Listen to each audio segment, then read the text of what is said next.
हमारा दिमाग इमोशंस के रिलेशन में काम कैसे करता है। हमारे दिमाग का ना एक ऊपर वाली लेयर है जिसे कॉन्शियस कहते हैं, जिसकी वजह से मुझे पता है कि इन्होंने सफ़ेद कपड़े पहने हुए हैं, मुझे पता है कि ये व्हील चेयर पर बैठे हैं, मुझे पता है कि ये मेरी स्टूडेंट हैं और मेरी बेटियों की तरह हैं और ये इनके हस्बैंड, ये सब चीज़ें मुझे अपने कॉन्शियस लेवल के ऊपर पता है। इसके नीचे एक सबकॉन्शियस होता है जो कि जैसे ऊपर आपको सतह नज़र आती है समंदर की, दरिया की या कोई भी पानी की, और उसके नीचे कुछ लहरें होती हैं और उसके नीचे एक डीप कॉन्शियस होता है। ये बहुत मैंने ओवर सिंप्लीफाई करके दिखाया है, इसमें बहुत सारी और भी चीज़ें होती हैं। अच्छा, हम जो एक्सप्रेस कर रहे होते हैं वो वही है जो यहाँ सरफेस के ऊपर आ रहा होता है, लेकिन ये सारा का सारा यहाँ जो भी आता है उसके आने के दो सोर्सेज हैं। एक सोर्स उसका बाहर की इनपुट है। फर्ज करें एकदम मैंने आपके साथ कोई बदतमीजी की, अब ये एक इनपुट है ना जो आपके पास आई, ये सर्विस के ऊपर आके इसमें इर्ताश पैदा करेगी। और दूसरी जो है, ये जो हमारे सारे डीप कॉन्शियस के अंदर जो हमारी प्रोग्रामिंग हुई है, ये कंप्यूटर की तरह का एक सॉफ्टवेयर डेवलप हुआ है। यानी आपने इसमें अगर गाना भरा है तो गाना बजेगा, आपने तिलावत भरी है तो तिलावत बजेगी, भजन भरा है तो भजन बजेगा, अगर आपने म्यूजिक भरी है तो म्यूजिक बजेगा। तो ये सारा कुछ जो हमने यहां भरा हुआ है, जिसको हम नर्चर कह सकते हैं, जिसको अपनी तरबियत कह सकते हैं, और इसका तकरीबन आप कह सकते हैं कि 80 to 90% 7 साल की उम्र में भरा जाता है। यह बड़ी खतरनाक बात है। 7 साल की उम्र तक तकरीबन पैटर्न बन जाते हैं, और वो जो पैटर्न होते हैं वो ऐसे होते हैं जैसे पानी गुजारने की नालियां होती हैं। खेत में नालियां होती हैं ना पानी, अब यहां से आपने पानी गुजारा, अगर वो नाली सीधी है तो पानी सीधा गुजरेगा, अगर वो नाली यूं करके जा रही है तो वो पानी टेढ़ा गुजरेगा। तो इसका नाम पैटर्न्स है। तो दिमाग में ये पैटर्न बन गए, और कुछ हम बाहर से, हमारे टीचर्स, हमारे वालिदैन, हमारे नर्चर, हमारा इन्वायरमेंट, जो हमने किताबें पढ़ी हैं, जिन माहौल में हम बैठे हैं, वो यहाँ सारे इकट्ठे हुए हैं।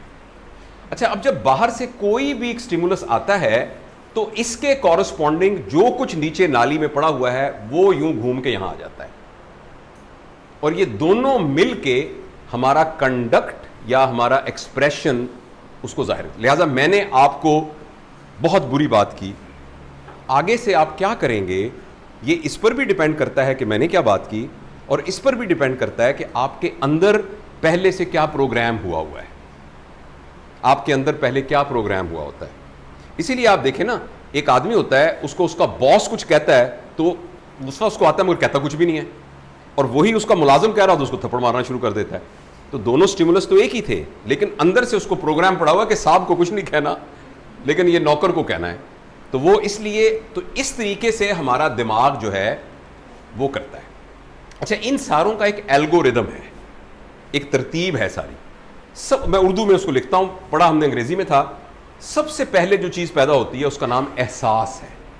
एहसास, आप आए, आपके बारे में एक अच्छा एहसास मुझे, अब इस एहसास के कोई अल्फाज नहीं हैं, मैंने कुछ आपको कंडक्ट भी कुछ नहीं किया, कुछ बिहेव भी नहीं किया, मेरा कोई एक्शन भी कुछ नहीं था, एहसास पैदा हुआ आपके बारे में। अच्छा, इस एहसास के बाद इसके जरिए से एक ख्याल पैदा होता है, और ख्याल क्या होता है? ख्याल is a talk in our head. एहसास इज नॉट अ टॉक। एहसास एक सिर्फ आपके अंदर की कैफियत है, लेकिन जब आप उसके अल्फाज दिमाग में आपके चलते हैं उसको हम ख्याल कहते हैं। ख्याल is actually a talk in our head, उसको ख्याल कहते हैं ना। अच्छा, ख्याल के बाद इसको फिर हम लफ्ज में कन्वर्ट करते हैं। आप बहुत अच्छे हैं, इतनी दूर से आप चल के आए मेरे पास, ये, और इन अल्फाज की बुनियाद पर फिर मेरा एक रवैया होगा। ये एक एल्गोरिदम है पूरी, ठीक है ना। अभी तक आपको नहीं पता लगा कि मेरा रवैया आपके साथ कैसा था ना। 2 घंटे बाद हो सकता है आप ये कहें कि यार तारीफ तो मेरी बड़ी की मगर रवैया अच्छा नहीं था, है ना। तो रवैया वो होगा जब मैं आपके साथ कोई डील करूंगा। तो ये टोटल हमारी एल्गोरिदम है। अब जो हमारा एहसास और ख्याल ये रोजाना हमारे पास आते रहते हैं। अब आप जब आए थे, बस में बैठे थे तो ख्याल आया था, गाड़ी में बैठे तो ख्याल आया था, एहसास हुआ था। जिस ख्याल और एहसास के साथ हमारी बॉडी एनर्जीज ऐड हो जाएं, इसको हम कहते हैं इमोशन। जो हम, जब भी हमें कोई एहसास हो किसी चीज़ का, और उस एहसास के बाद एक ख्याल डेवलप हो और उस ख्याल के साथ हमारी बॉडी एनर्जीज ऐड हो जाएं, यानी energised thought is called emotion. और इमोशन जो है तो वो खुशी का भी हो सकता है, वो गम का भी हो सकता है, वो गुस्से का। जिसमें एनर्जी नहीं होती वो एक नॉर्मल एहसास, और मतलब आप चले जा रहे हैं तो आप करें ठंड बड़ी है तो बस ठीक है ठंड बड़ी है, रश बहुत है, हाँ रश बहुत है, तो आपको ख्याल भी आ गया, कुछ हो सकता है आप साथ यार बड़ा रश है, लेकिन इसके साथ एनर्जी नहीं है। लेकिन अगर इसके साथ एनर्जी भी अटैच कर देंगे तो इसको इमोशन कर देंगे। अच्छा, वो जो गुस्सा है ना, वो असल में नेगेटिव एहसास, मनफी ख्याल जब एनर्जाइज्ड हो जाए वो गुस्सा होता है। जब भी हमारा एहसास मनफी हो और जब भी उसके नतीजे में पैदा होने वाला ख्याल भी मनफी होगा, ऑब्वियसली वो तो उसका साया ही है ना। कुछ लोग चेंज कर सकते हैं, एहसास और ख्याल के दरमियान में ब्रेक डाल सकते हैं, मगर वो उसके लिए बहुत मेडिटेशन की ज़रूरत है। लेकिन ऑब्वियसली जो एहसास होता है वही ख्याल होता है। अगर उस ख्याल और एहसास नेगेटिव हो और आप उसको एनर्जाइज भी कर दें तो उस कैफियत का नाम गुस्सा है।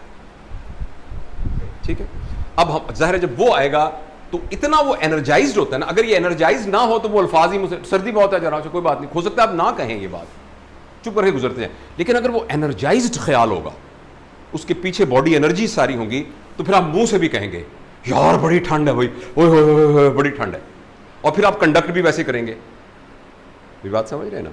तो ये गुस्से को समझने के लिए ये बात। अच्छा, एक बात अलबत्ता बहुत ज़रूरी है समझनी, वो मैं आगे जाके डिस्कस करूंगा कि ख्याल एहसास जब एनर्जाइज्ड होता है तो अल्टीमेट एंगर है, लेकिन इससे पहले बहुत सारे स्टेप्स भी हैं। ऐसा भी हो सकता है कि एहसास और ख्याल से पहले एंगर ना प्रोड्यूस हो, कोई और जज्बा प्रोड्यूस हो, और वो सारे हम डिस्कस करेंगे तो हमें ये समझ में आ जाएगा। लेकिन वो सारे जज्बे जब एक थ्रेशहोल्ड को क्रॉस कर जाते हैं तो वो सारे एंगर में कन्वर्ट हो जाते हैं। अभी तक आप मेरे साथ हैं ना?